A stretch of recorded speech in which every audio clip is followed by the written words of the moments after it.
एक बार फिर से स्वागत है आप सबों का मेरे इस यूट्यूब चैनल में। आज मैं बात करने वाला हूँ क्लास 7 का हिंदी का चैप्टर नंबर 5 जो है मिठाई वाला। ठीक है, इसका हम लोग देखेंगे आज प्रश्न अभ्यास। जो पहला प्रश्न है वो ये है कि मिठाई वाला अलग अलग चीज़ें क्यों बेचता था और वह महीनों बाद क्यों आता था। देखिए इसका आंसर, बच्चों को एक चीज़ से ऊब न जाए, जो बच्चे हैं वो एक चीज़ से ऊब न जाए, इसीलिए मिठाई वाला अलग अलग चीज़ें बेचा करता था। बच्चे में उत्सुकता बनाए रखने के लिए वह महीनों बाद आता था। ठीक है, तो आशा करता हूँ कि ये जो फर्स्ट क्वेश्चन है उसका आंसर आप लोगों को मिल गया होगा। ठीक है, आप लोग इसको नोट कर लीजिएगा।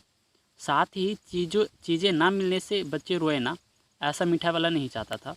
ठीक है कि अगर बच्चे के पास पैसा हो तो भी और पैसा ना हो तो भी मिठाई दे दिया करता था। ठीक है, जो भी लेकर आता था, जैसे मुरली लेकर आया था एक दफ़ा, अब एक दफ़ा आया था मिठाई लेकर, एक दफ़ा आया था खिलौने लेकर। ठीक है, बिना पैसों को भी बच्चों को दे दिया करता था।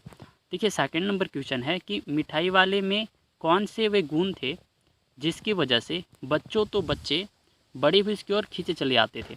ठीक है, तो देखिए इसका आंसर ये है कि निम्नलिखित कारणों से बच्चे तथा बड़े मिठाई वाली की ओर खींचे चले आते थे।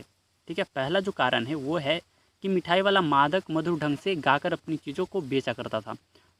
जो भी कुछ लाता था सामान बेचने के लिए, वो मादक बहुत ही मीठे स्वर में गाकर बेचता था। सेकंड है, वह कम लाभ में बच्चों को खिलौने तथा मिठाइयाँ दे दिया करता था। जो कम लाभ में, ठीक है, लाभ ना भी हो तो भी मिठाइयाँ दे दिया करता था, खिलौने भी दे दिया करता था। तीसरा नंबर है कि उसके हृदय में बच्चों के लिए स्नेह था, मतलब जो बच्चों के लिए उसके हृदय में प्यार था। वह कभी गुस्सा नहीं करता था, किसी भी बच्चे पे। और चौथा नंबर यह है कि हर बार नई चीज़ें लाता था। ठीक है, एक बार मिठाई लाया था, इसके बाद लाया था खिलौना लाया था। ठीक है, इसके बाद मुरली वाला बनकर आया था।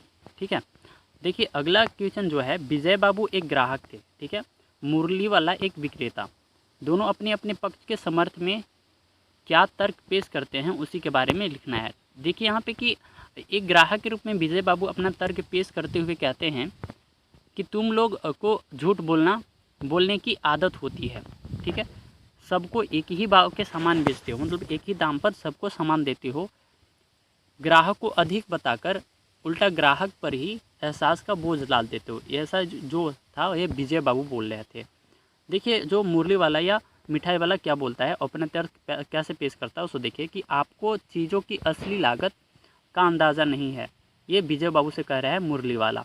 इसीलिए दुकानदार चाहे हानि उठाकर ही चीज़ें क्यों ना बेचे, पर ग्राहक को हमेशा ही लगता है कि हमें उन्हें लूट रहे हैं। जो ग्राहक हैं वो विक्रेता लोग लूट रहे हैं ग्राहक को। ग्राहकों को दुकानदार पर विश्वास नहीं होता है। मुरली वाला कहता है कि असली दाम 2 पैसे ही है, मैंने पूरी 1000 बनवाई थी। ठीक है, मतलब 1000 बनवाई थी, जिससे के कारण क्या हुआ, जो एक मुरली का जो पैसा है वो 2 ही पैसे हैं। ठीक है, अगला क्वेश्चन नंबर है कि 4 नंबर की खिलौने वाले के आने पर बच्चों की क्या प्रतिक्रिया होती थी, क्या करते थे बच्चे, उसके बारे में लिखना है। देखिए यहाँ पे कि खिलौने वाले के आने पर बच्चे खिलौने देखकर पुलकित हो उठते थे। पुलकित माने बहुत ही खुश हो जाते थे। बच्चों का झुंड खिलौने वालों को चारों तरफ से घेर लेता था।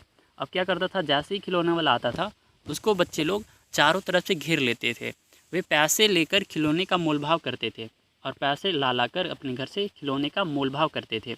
खिलौने पाकर बच्चे खुशी से उछलने कूदने लगते थे, और जैसे ही वो खिलौना खरीद लेते थे खुशी से क्या करते थे, उछलने कूदने लगते थे। देखिए 5th नंबर क्वेश्चन है, रोहिणी को मुरली वाले के स्वर से खिलौने वाला का स्मरण क्यों हुआया, इसके बारे में लिखना है। तो यहाँ पे देखिए कि मुरली वाला भी खिलौने वाला की तरह ही गाकर खिलौने बेच रहा था। जैसे खिलौना वाला गाकर अपना जो सामान बेचता था, खिलौना बेचता था, वैसे ही मुरली वाला भी क्या कर रहा था, गाकर ही खिलौना मुरली बेच रहा था। रोहिणी को खिलौने वाले का स्वर जाना पहचाना इसलिए लगा क्योंकि उसे खिलौने वाला का स्मरण हुआ है, मतलब जाना पहचाना सा लगा। जैसे खिलौने वाला गाकर बेचता था वैसे ही मुरली वाला भी गाकर बेचता था। इससे क्या हुआ, जो रोहिणी है उसको जाना पहचाना ये आवाज़ लगा, इसी कारण उसको खिलौने वाला का स्मरण मतलब याद आ गई। देखिए 6 नंबर क्वेश्चन है कि किसकी बात सुनकर मिठाई वाला भावुक हो गया था, मतलब ज़्यादा रुआंसा हो गया, तो मतलब भावुक हो गया था। उसने इस व्यवसायों को अपनाने का क्या कारण बताया था, उसके बारे में लिखना है। तो देखिए यहाँ पे आंसर है कि रोहिणी की बात सुनकर, जो रोहिणी की बात सुनकर मिठाई वाला जो भावुक हो गया था। ठीक है, इस तरह के जीवन में उसे अपने बच्चों की झलक मिल जाती है। उसे ऐसा लगता है कि उसके बच्चे इन्हीं कहीं हंस खिल रहे हैं। ठीक है, इसी कारण वो इस व्यवसाय में आया था। यदि वो ऐसा नहीं करता तो उनकी याद में घुल घुल कर मर जाता। ठीक है, क्योंकि उसके बच्चे अब जिंदा नहीं थे, मतलब किसी कारण वो उनका देहांत हो गया होगा। इसी कारण वो घुर घुर कर फेरी वाला बनकर बच्चों में अब दूसरे के बच्चों में अपना बच्चे को झलक पाता था। ठीक है, इसी कारण क्या हुआ था, उसके इस व्यवसाय का अपनाया था, मतलब वो जो इस व्यवसाय में आया था, फेरी वाला के व्यवसाय में, इसी कारण आया था, अपने बच्चों के कारण। ठीक है, आगे देखिए 7 नंबर क्वेश्चन है कि अब इस बार ये पैसे न लूँगा। कहानी के अंत में मिठाई वाले ने ऐसा क्यों कहा। ठीक है, यहाँ पे देखिए आंसर है कि कहानी के अंत में रोहिणी द्वारा दिए गए पैसे मिठाई वाले ने नहीं लेने से मना कर दिया, क्योंकि चुन्नू और मुन्नू को देखकर उसके अपने बच्चों का स्मरण हुआ था। मतलब अपने जो उसके बच्चे जो थे, चुन्नू मुन्नू को देखकर उसकी याद आ गई थी। उसे ऐसा लगा मानो वो अपने बच्चों को ही मिठाई दे रहा था, इसी कारण से वो पैसे नहीं लिया कहानी के अंत में। अगला देखिए कि इस कहानी में रोहिणी चिक के पीछे से बात करती है। क्या आज भी औरतें चिक के पीछे से बात करती है? यदि करती है तो क्यों? आपकी राय में क्या सही है? देखिए ये जो है ये है कहानी से आगे है। ठीक है, तो इसका आंसर भी जान लेते हैं कि आज भी जो औरतें होती हैं इंडिया में ख़ास तौर पे चिक के मतलब दरवाजे के ओर से या अंदर से ही बात करते हैं। ये क्या सही है, इसकी देखिए राय जानना चाहते हैं तो देखिए हम जो मेरा राय है वो ये है कि आज भी कुछ औरतें चिक के पीछे से बात करती हैं। ठीक है, जैसे ग्रामीण महिलाएं तथा कुछ मुस्लिम परिवार के औरतें। ठीक है, ऐसा करती है, चिक से बात करती है, मतलब किसी पर्दे के पीछे से बात करती है, क्योंकि उनमें पर्दा प्रथा का प्रचलन आज भी है। जो पर्दा प्रचलन है बहुत पहले से चलता आ रहा है, आज भी है। आज के समाज में पर्दा प्रथा सही नहीं है। जो आज का जैसा समाज है, जैसा माहौल है, वो पर्दा प्रथा सही नहीं है इस ज़माने में। इसका प्रचलन भी धीरे धीरे कम होता जा रहा है। ठीक है, आजकल देखने को मिल रहा है जो इसका प्रचलन है, पर्दा प्रथा का प्रचलन, वो धीरे धीरे कम होते चले जा रहा है, क्योंकि इससे महिलाओं का संकोच पता चलता है जो उनकी प्रगति से बाधक है। ठीक है, तो देखिए इसका ही कुछ आगे क्वेश्चन है कि मिठाई वाले के परिवार के साथ क्या हुआ होगा, कल्पना करना ना, सोचिए और इस आधार पर एक और कहानी बनाइए। ठीक ना, तो देखिए यहाँ की मिठाई वाला एक प्रतिष्ठित मतलब इज्जतदार तथा सुखी संपन्न व्यापारी था। वो भी क्या था, व्यापारी था। दुर्घटनावश किसी दिन उसकी पत्नी और उनके दोनों बच्चों की मृत्यु हो गई। ठीक है, कोई घटना हुई ऐसा कि उनकी पत्नी और उसकी दोनों बच्चों की मौत हो गई।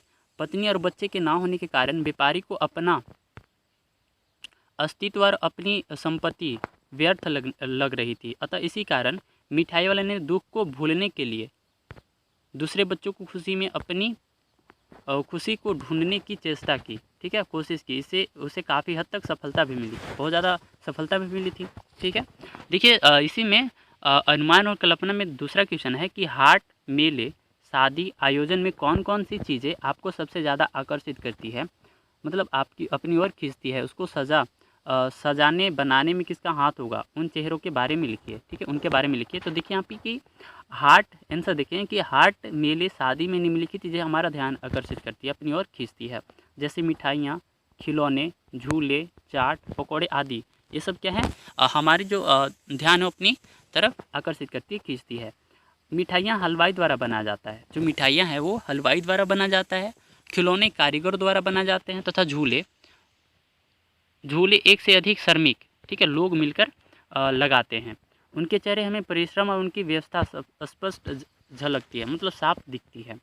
देखिए 3 नंबर क्वेश्चन है अनुमान और कल्पना में कि आपके माता पिता के ज़माने से लेकर अब तक फेरी वाले के आवाज़ में कैसा बदलाव आया है, बड़े से पूछकर लिखिए। ठीक है, तो यहाँ पे आपको बड़े से पूछने की ज़रूरत नहीं है, मैं आपको आंसर बता दे रहा हूँ। ठीक है, देखिए कि वक्त के साथ फेरी वाले के स्वर भी बदल गए हैं, बहुत ज़्यादा बदल गया है फेरी वाले के स्वर। ठीक है, पहले क्या करते थे, फेरी वाले गाकर या कविता के माध्यम से मधुर स्वर में अपने उत्पाद को गुणों को लोगों तक पहुंचाते थे, मतलब गाकर पहले लोगों तक पहुंचाते थे अपना सामान। परंतु आज के फेरी वाले के स्वर में वैसी, ठीक है, जैसे पहले गाकर मधुरता नहीं सुनने को मिलती है, ठीक है। जैसे गाकर पहले भेजते थे वैसे आज नहीं गाकर भेजते हैं।